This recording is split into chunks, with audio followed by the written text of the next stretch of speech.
আসসালামু আলাইকুম গাইস, আমি শাহরিয়ার মাহমুদ শুভ্র। তো আপনাদের মাঝে আজকে নতুন একটি ব্লগ নিয়ে হাজির হয়েছি, সাথেই থাকুন আমাদের। তো আজকে আমরা আসছি ঝিনাইদহ জেলার কালীগঞ্জ থানার 7 নম্বর রায়গ্রাম ইউনিয়নের সিংয়ের বাজার, যেটা আমাদের চিত্রা নদীর অপোজিটে অবস্থিত এবং আমাদের পাশেই আছে 7 নম্বর রায়গ্রাম ইউনিয়ন পরিষদের ভবনটি। এবং আমাদের পাশে বাম পাশে দেখলে দেখা যাবে সেখানে অবস্থিত আমাদের কালী মন্দির। এবং ঠিক কালী মন্দিরের অপোজিট অর্থাৎ একটু পশ্চিম দিকে গেলে আমরা দেখতে পাবো ঐতিহাসিক একটি বৃক্ষ। বৃক্ষটি একটি, কিন্তু ওর ভিতরে দুটি গাছ আছে, এটাই এর রহস্য। তো আসেন দেখা যায়। এখানে আসার পর বাজারে যে স্থানীয় লোকজন ছিল তাদের মাধ্যমে আমরা জানতে পারলাম গাছটি নাকি কয়েকশো বছরের পুরাতন। তো চলুন গাছের রহস্যটি জানা যায়। গাছের পাশে আসলে আমরা দেখতে পাচ্ছি গাছটা থেকে অসংখ্য শাখা পোশাকা চারিদিকে ছড়িয়ে আছে। এই থেকে বোঝা যাচ্ছে যে এটা একটা বট বৃক্ষ। কিন্তু এর ভিতরে আরেকটি রহস্য আছে। রহস্যটি হলো এই বট বৃক্ষের ভিতরে আছে আরেকটি খেজুর গাছ। ঠিক উপরে খেয়াল করলে আমরা দেখতে পাচ্ছি এখানে একটা অনেক বড় এবং অনেক বয়স্ক একটি খেজুর গাছ দেখা যাচ্ছে।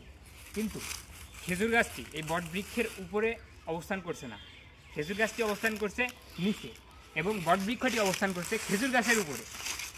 এর অর্থ খেজুর গাছটি মানে বট বৃক্ষটি খেজুর গাছকে বেষ্টন করে আছে। এর মূলের দিকে তাকালে এটা লক্ষ্য করা যায়। তো আসুন, এই যে সেই গাছের মূল এখানে দেখা যাচ্ছে, এটা খেজুর গাছের মূল এবং এর পাশেই রয়েছে এই যে এটা রয়েছে সেই বট বৃক্ষের মূল। এই গাছটা সূচনা হয়েছিল এই খেজুর গাছ থেকে। এই খেজুর গাছ শুরু হওয়ার পর থেকে নাকি এর পাশেই এই বট বৃক্ষের চারাটা রোপণ করা হয় এবং রোপণ করার কয়েক বছর পরেই সেই বট বৃক্ষটি আস্তে আস্তে এই খেজুর গাছের চারপাশে ছড়িয়ে পড়তে থাকে। ছড়িয়ে পড়ার পর এই খেজুর গাছটিকে চারপাশে এমনভাবে বেষ্টন করে আছে, খেজুর গাছটিকে এখন আর দেখাই যায় না। খেজুর গাছটিকে দেখা যায় ঠিক ওই বট বৃক্ষের উপরে। কেউ যদি খুব গভীরভাবে লক্ষ্য করে এবং দেখে যে খেজুর গাছটি বট বৃক্ষের উপরে, তাছাড়া কেউ হঠাৎ যদি কেউ আসে সে দেখে বুঝতে পারবে না, সে অবাক হয়ে যাবে যে কী ব্যাপার, খেজুর বট বৃক্ষের উপরে খেজুর গাছ কীভাবে। কিন্তু রহস্য সেটা না, রহস্য হলো খেজুর গাছটি নিচে এবং বট বৃক্ষটি তার চারপাশ জুড়ে অবস্থান করছে। কিন্তু এর চারপাশ যদি ঘুরে দেখেন কোনো অস্তিত্বই পাওয়া যাবে না খেজুর গাছ। খেজুর গাছের অস্তিত্ব পাওয়া যাবে ঠিক ওই উপরে।